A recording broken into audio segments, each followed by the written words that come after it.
Maison des Cinéastes du Mali. Nous sommes cinéma glana okasoui. Ani Mousso TV nyoron damba boluda.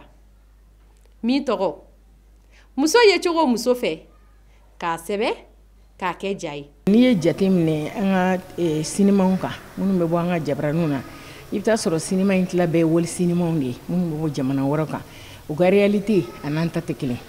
Donc pour que anga mogo anga seka akilina falika to anga akilina chikola ndunga akilina himani. Donc faut ani cinéma nga to ka barake. Ani maison des cinéastes anyo de programme buluda ni damne droni. Am to ka barake musuka. Yasa amake musuka amake demsinu amake beye. Ame barake bara me famia so anga mogo be famia sur femina. Femina tanga réalité. Je crois que hal na ma dabla on nga tableau tnakai. Ayena anga dianga fara ɲɔgɔn kan anga hakili ɲuman sɔrɔ ka miiriya ɲuman sɔrɔ ka nɔbɔ a la ka anga seko n'anga dɔnko waleya u kunkɔrɔta walasa Maliba bi taa ɲɛ. Ne tɔgɔ Jelika Mama Traoré, ne ye écoleden ye conservatoire la, ne ye candidate ye concours la initié par Mousso TV et la Maison des Cinéastes du Mali. Nyoronda folo mi beke documentaire ibe alakali muso joyoro ani anafa malika yiriwa ani malika tanyela.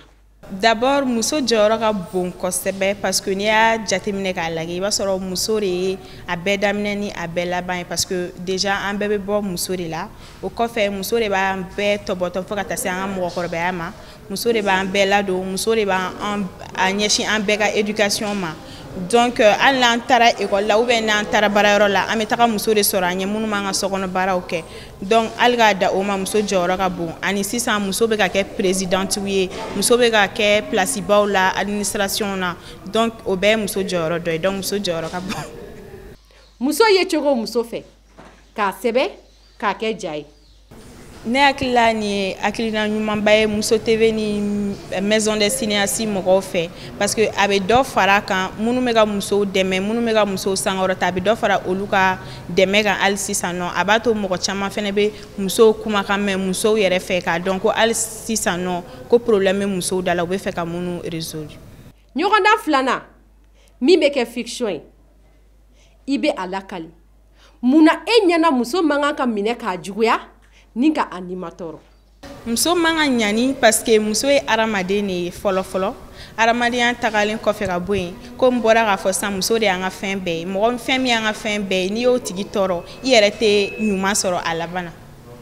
Aw t'a jira ko musoya ye fɛnba ye.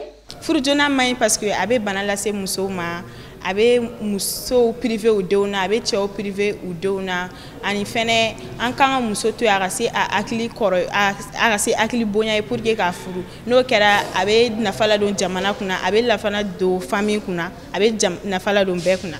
Mousso TV n'o ye musow ka télévision so ye ale de sigilen bɛ ko fɛn fɛn bɛ se ka muso la taa ɲɛfɛ fɛn fɛn bɛ se ka to denbaya bɛ se ka taa ɲɛfɛ muso bɛ se ka nafa sɔrɔ fɛn fɛn la muso bɛ se ka hɛrɛ sɔrɔ fɛn fɛn la Mousso TV de sigilen bɛ k'ale b'o kɛ ale ka kɛlɛ de y'o ye du bɛ se ka hɛrɛ sɔrɔ cogo jumɛn muso bɛ se ka hɛrɛ sɔrɔ cogo jumɛn den bɛ se ka hɛrɛ sɔrɔ cogo jumɛn cɛ bɛ se ka hɛrɛ sɔrɔ cogo jumɛn Mousso TV b'o de la maintenant o ni sinimabɔlaw ka so o ye jumɛn de ye sinimabɔlaw ka so sinimabɔla bɛɛ de y'i yɛrɛ fara ɲɔgɔn kan technicien b'o la comédien b'o la journaliste b'o la fɛn b'o la ko ka Mali bɛ se ka taa ɲɛfɛ sinima na cogo jumɛn Mali bɛ se ka yiriwa cogo jumɛn olu de ye ɲɔgɔn ta ka ɲɔgɔn fara ɲɔgɔn kan k'u b'u bolo di ɲɔgɔn ma u ni Mousso TV ko k'o kɛ ko parce que n'i ye mɔgɔninfin dilan n'i ma a hakili dilan ko fɛn dɔ b'a jɛ donc k'u b'u bolo di ɲɔgɔn ma ko ka musow la nati sinima hukumu kɔnɔ ko jamana bɛ se ka taa ɲɔgɔn fɛ musow bɛ se ka taa ɲɔgɔn fɛ cogo min.